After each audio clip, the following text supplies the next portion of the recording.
This podcast was produced by OAR FM Dunedin with support from New Zealand On Air. To all diverse rangatahi, do you often feel like your experiences go unheard? As if people put you in a box? We are Unboxed Identities on OAR FM Houston. Together, we unpack the identities we are boxed in.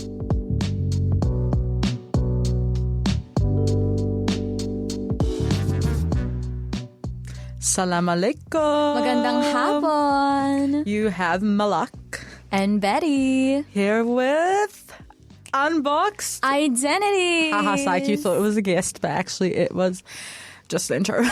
Just us. Well, welcome guys to the second episode of Unboxed. We are so excited. Not me giving an abbreviation. Unboxed Identities. We are so excited for today's episode. It is a very special one because it's kind of different than what our usual episodes will be like. Today, we are interviewing each other so you can get to know us more. Yes. Are you so excited to do that, Betty? Yes, I am very, very excited. I actually like interviews. Yes, I am 100%. It kind of makes me panic, but it's okay. So, Betty, we're just going to get started. Do you want to start? Yeah. Okay. Yeah. So, Kira, what is your name? State your name, occupation, age really quickly. Oh, Betty. Occupation. What is my a student? Does that count? Are you employed? Oh, yeah, yes. Yes, I am employed. But you're also a student. But I am also a student. Okay. A working student. That's my occupation. Love I that. guess. And then age 17. Period. And Betty, first question for this interview is, what is your why and how does your identity shape that? Ooh. Loaded question, I know. Loaded question in the first question. Okay. Here's the thing. Filipinos, we are very creative people. We're passionate creatives and artists. We're also in history known for our advocacy and our activism.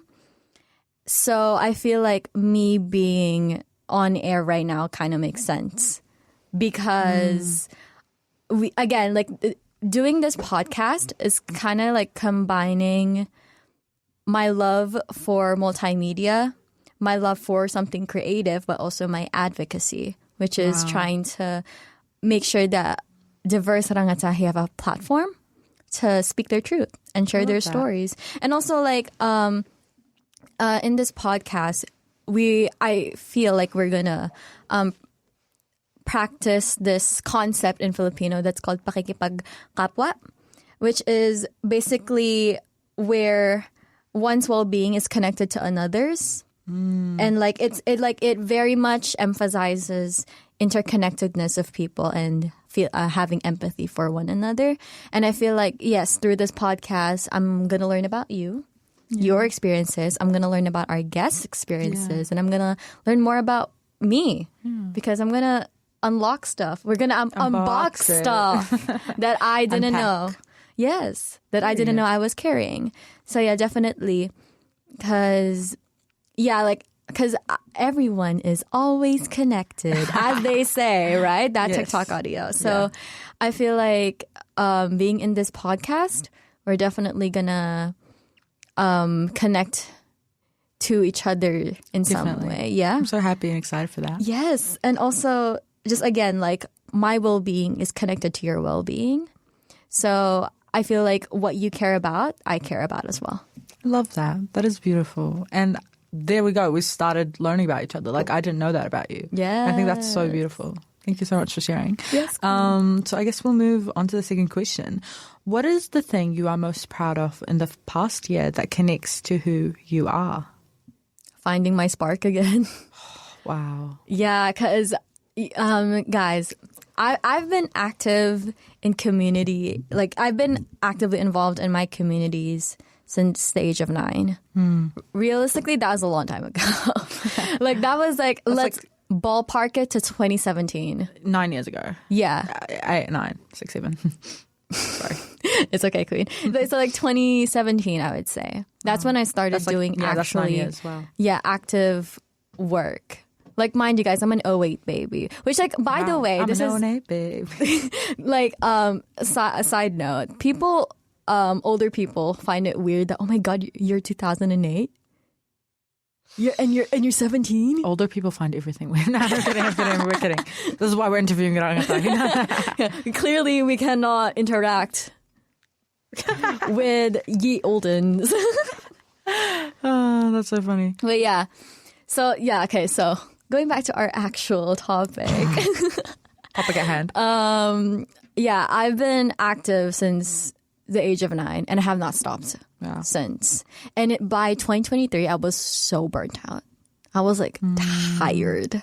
And that's the time as well that my mom opened me to the opportunity that you can move with me. Like, I'm here in New Zealand. Do you want to move with me here? Wow. Yeah, because it was also my graduating year. Because in the Philippines, we graduate in grade 6 and then grade 10 and then grade 12 and then fourth year of college. There you go. That's one thing you learned about the Philippines. And yeah, so by the time, like, it would be, I thought it would be very awkward for me if I left in the middle of senior year, in 10th grade. So I was like, I just finished the year and then head out, which is exactly what I did. I literally finished the year. I wrapped up all of the involvements I was in, then headed out. And then for 2 years, I was hibernating in New Zealand. I haven't literally done anything besides, I guess, the UN Youth events, which that's like the only thing I attended because I really want to work in the World Bank someday, guys. Fun fact. Beauty. So... yeah, definitely. Just trying to find that spark again.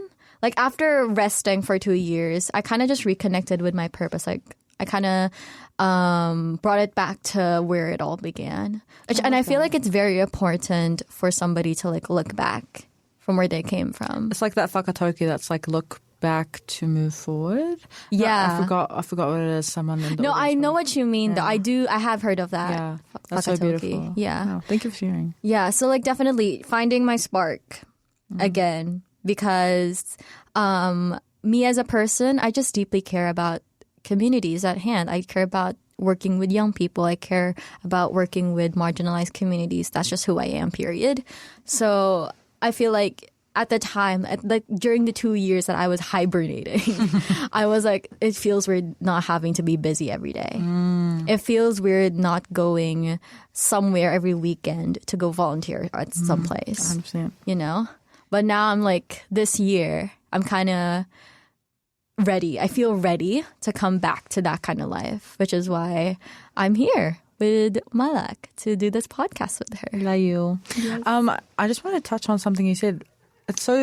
I think it's so beautiful that you were able to take those 2 years and not frame it in a way. And I've heard you frame it in a way that was like, oh, I didn't do anything. My life sucks and stuff. Not in those exact words, but implied. Yeah.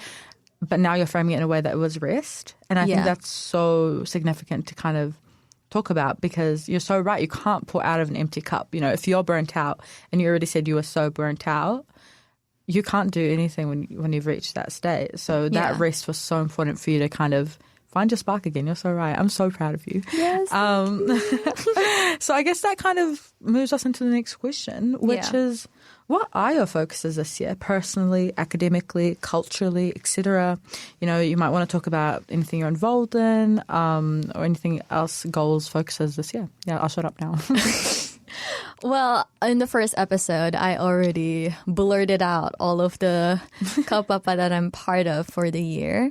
So I'll move on to like my personal goals, definitely. Personally, does anybody know that theme song, iCarly? Anybody, and she's just talking to me. Yes, exactly. Live life, breathe air, somehow I'm gonna get there. That specific line, live life, breathe air, somehow I'm gonna get there. Wow. And I feel like that kind of just ties back into my burnout and how I kind of dealt with it. Because like at this point, I'm just going with the flow.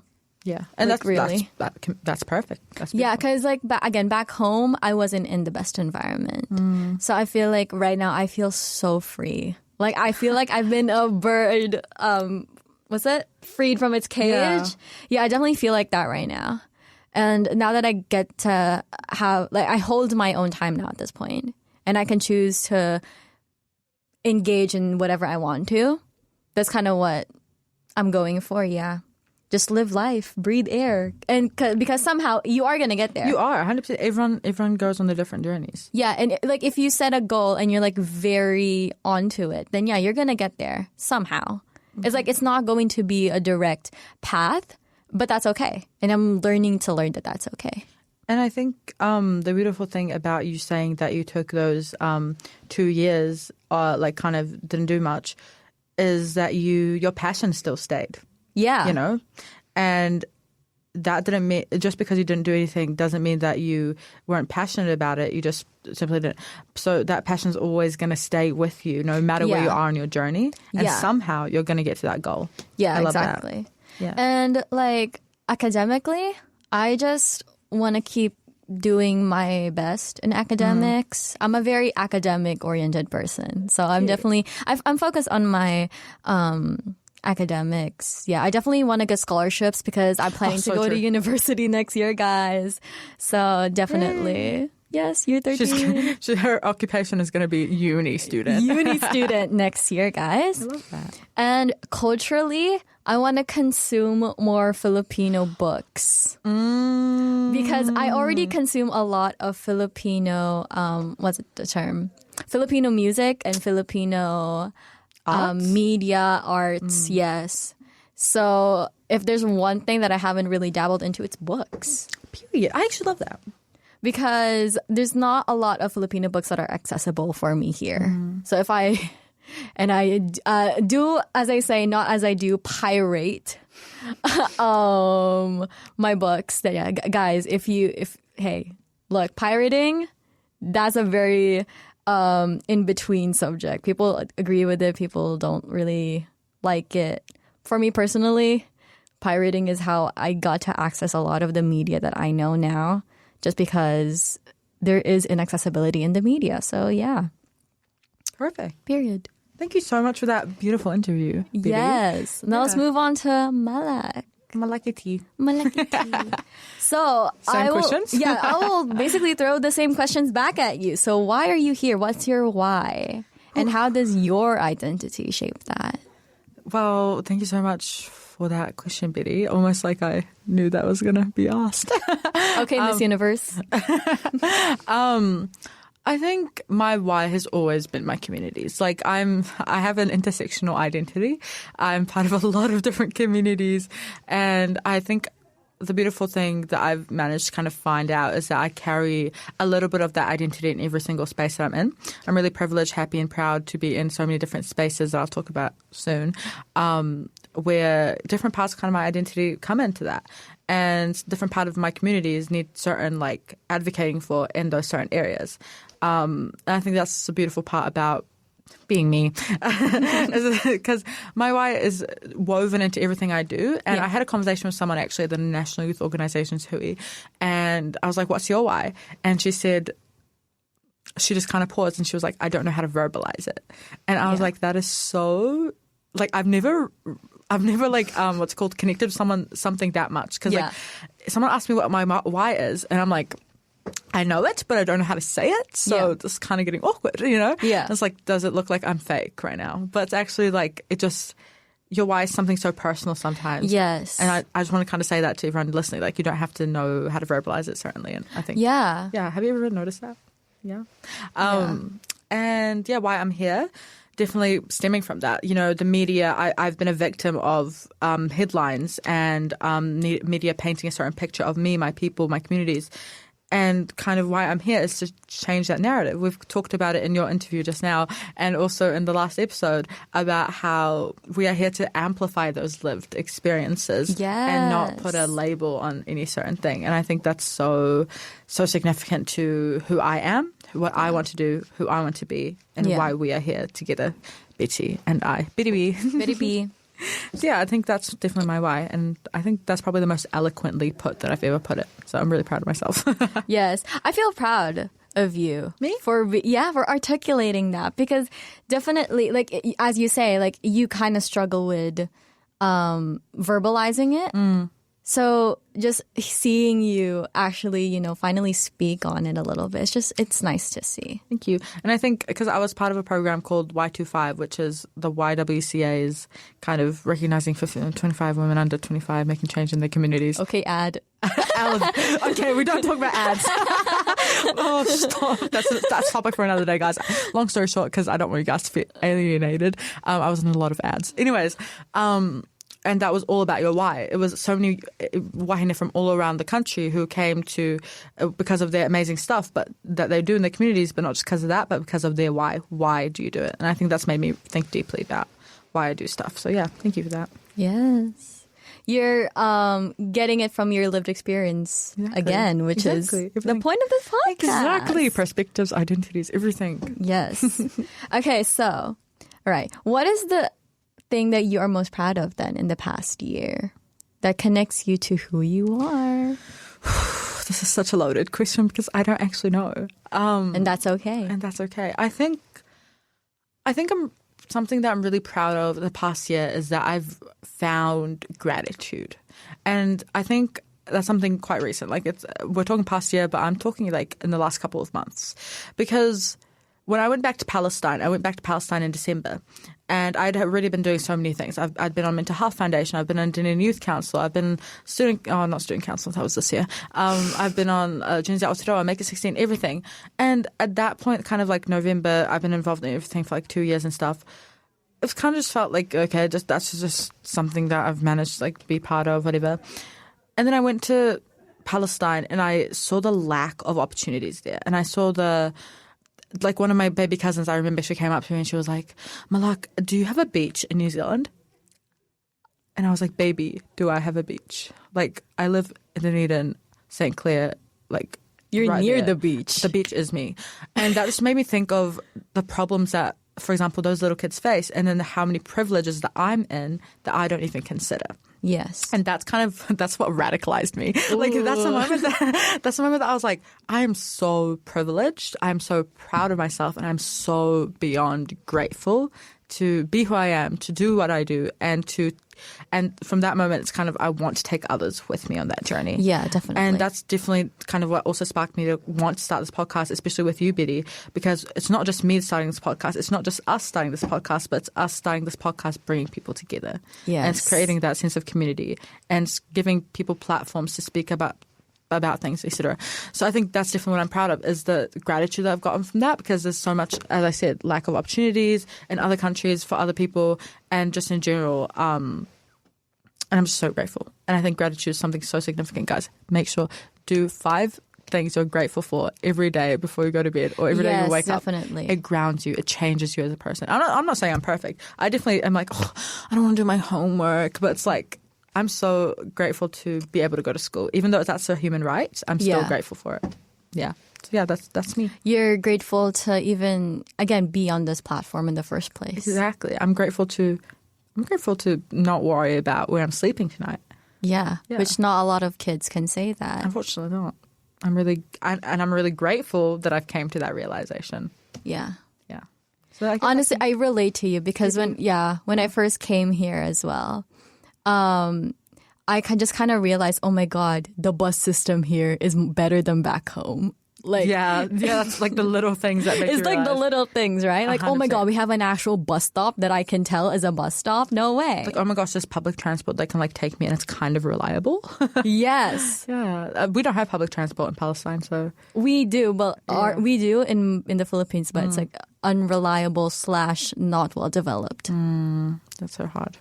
So yeah, definitely. Thank you for sharing that. Of course. That was like, I get you. Me being vulnerable. I get you that. I get you on that, right? Yeah, thank you. And then lastly, what are your focuses for this year? What part of yourself are you going to focus on personally, academically, culturally? ? Heavy question, am I right? I think.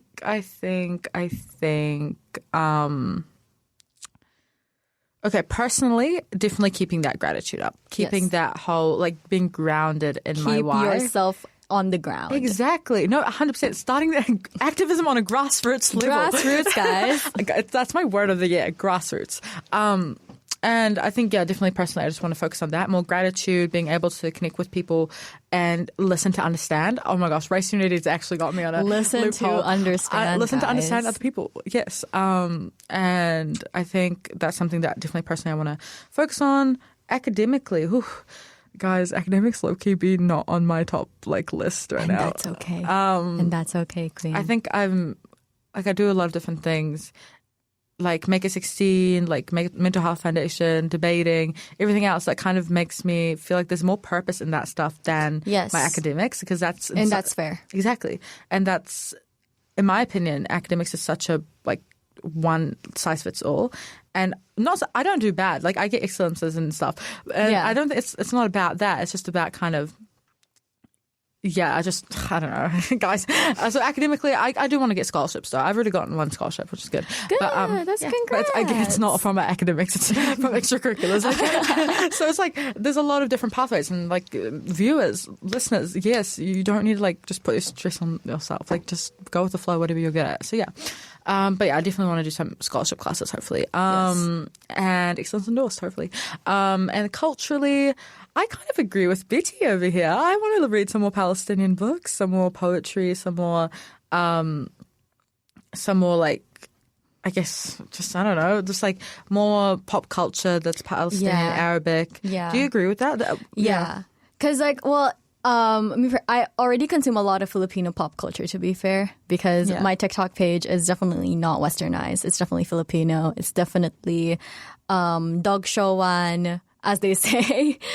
So, yeah. But, and I feel like engaging with literature in your own native language is it's such a different experience, because there's just certain concepts and ideas that is very native to the Palestinian identity or the Palestinian language that can't be fully translated in English. At all. Yeah. And I just made a reel on Instagram. Guys, I'm in my influencer era. And it was about a Palestinian poet, Mahmoud Darwish. And the words that he said about Palestine were so eloquent. But then when it translated to English, the meaning completely basically destroyed. Do you get that too? Yes. Yeah. There's Filipino songs that sometimes I want to share with my friends who don't speak Filipino. But then the thought is there, but the intensity, that emotion isn't there anymore. 100%. Yeah, I get you. And it's it kind of leads me to talking about something else, which is kind of the idea of how we communicate with each other, Betty, in English. Yeah. Have you ever thought about that? No. Oh my God, open this. Yes. Talk to me about this. We are talking in a language that was kind of, now I have to be careful here. It's not our native one. And it's a colonized language. It came on to us due to colonization. And that's why we speak it in Aotearoa and why we kind of speak it in our own countries. Yeah. And that's just kind of made me realize that I don't know how to explain this, but it's I'm communicating with my ethnic friends in a language that was used on us from colonization. Okay, I get you. Does that make you uncomfortable? I've never really thought about it like that. No, so not like that. I'm thinking about that is, yeah. Because it's not uncomfortable. It's a language. It's a beautiful language, English. It's gorgeous. Pain me to say that. No, I'm kidding. But it's just it's interesting to think about, because I have so many different concepts that I know we share in our own languages. But the thing is, I probably won't know that about you, because I can't communicate you as much as you explained the concepts in Tagalog. I ate with that pronunciation. You ate with that, actually. The little flick that I did, Tagalog. Yes. I will never be able to fully grasp. Does that make sense? Yeah, because you're communicating it to me in English. Yeah. Does that make sense? Yes, because literally while talking to you, sometimes when you explain certain stuff to me in Arabic, it's kind of period. Oh, period. Oh, I kind of ate that. It's I want to get the depth of it, but it just doesn't. It doesn't hit. It doesn't hit. It doesn't. Unfortunately, it's not it's not a fault in your understanding. It's not a fault in my explaining. It's just the idea that we're watering we're watering it down. Yeah. To make it more digestible. But yeah, thank you so much for interviewing me. And Yes. I am very... It's been a Thank you lovely for interviewing me. Yeah. Is there anything else that you would like to say to the audience whilst we wrap up in the last 1 minute 30? Not right now, actually. I have nothing on the top of my head right now. Really? I have nothing, guys. Not a thought in that brain. Not a thought in this brain, guys. I'm so sorry. She's just like dissociating. That's fine. I actually don't have any thoughts either, but I just want to say, like, guys, keep doing what you want to do. Exactly. I think your passion and your strive, is that a word? Yeah, it is, yes. Strive? I think I meant drive. But I think they're both words. Strive is a verb. Oh, okay. Your passion and drive. Your drive. In life is more, it just weighs so much. And I think this is obviously a passion project for Betty and I, and we're so proud to be here. And obviously we keep referring to this podcast as our like, baby. yeah. It's our little baby. We keep referring to it a lot in what we're saying because it's so new to us. Yes. And soon enough you'll stop hearing this podcast. It'll be you are talking about this podcast. You'll be like, oh my gosh, I was listening to the podcast. Yes. But yeah, any last minute shout outs, highlights, one word, anything? Never be afraid to chase your dreams. Period. I love that. And never be afraid to be who you are. And that was it for Unbox Identity's second episode on interviewing Malak and Betty B. And see you next time. Assalamu alaikum. Paalam. That's today's episode of Unboxed Identities. You can find more episodes on oar.org.nz, Spotify, and Apple Podcasts. Remember, you don't have to fit into the box to belong.